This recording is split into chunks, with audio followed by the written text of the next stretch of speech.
Welcome to 5R's Learning Channel. Today, we will learn how to draw a free body diagram, or FBD. This will help us understand balanced and unbalanced forces. A free body diagram shows all the forces acting on one object. It uses arrows to represent forces.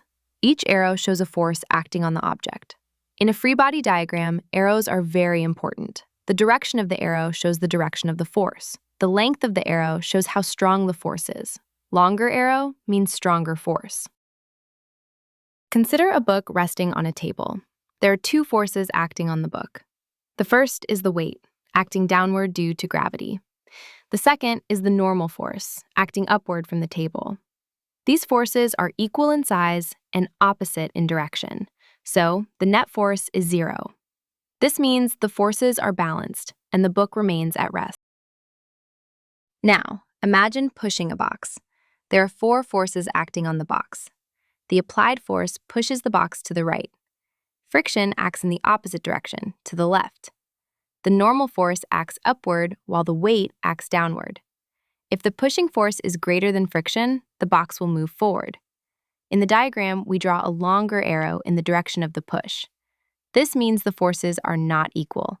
This is called an unbalanced force. Unbalanced forces cause motion. If 20 newtons act to the right and 20 newtons act to the left, the net force is 0. Draw equal arrows in opposite directions. This shows balanced forces. If 30 newtons act to the right and 20 newtons act to the left, the net force is 10 newtons to the right. Draw a longer arrow to the right. This shows unbalanced forces. Now, let's reflect. Today, you learned how to draw a free body diagram. In an FBD, arrows show the direction and strength of forces. They help us understand what is affecting the object. In real life, our actions are like those arrows. The direction is the choice we make. The strength is how much our actions affect others. For example, helping a classmate, encouraging a friend, or doing the right thing, even in small ways, can make a big difference. So, let's choose the right direction and use our actions to positively influence others. Now let's check your understanding. Get ready, you may pause the video and answer each question. 1. What is a free body diagram? Explain it in your own words. 2. What does the length of an arrow represent in a free body diagram? 3. When do we say that forces are balanced? 4.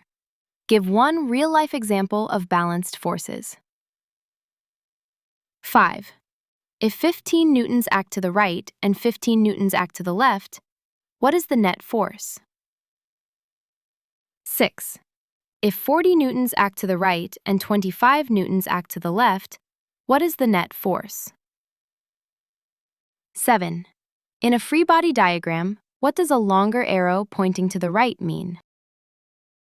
Thank you for learning with 5R's Learning Channel. Don't forget to like, share, and subscribe. See you in our next lesson.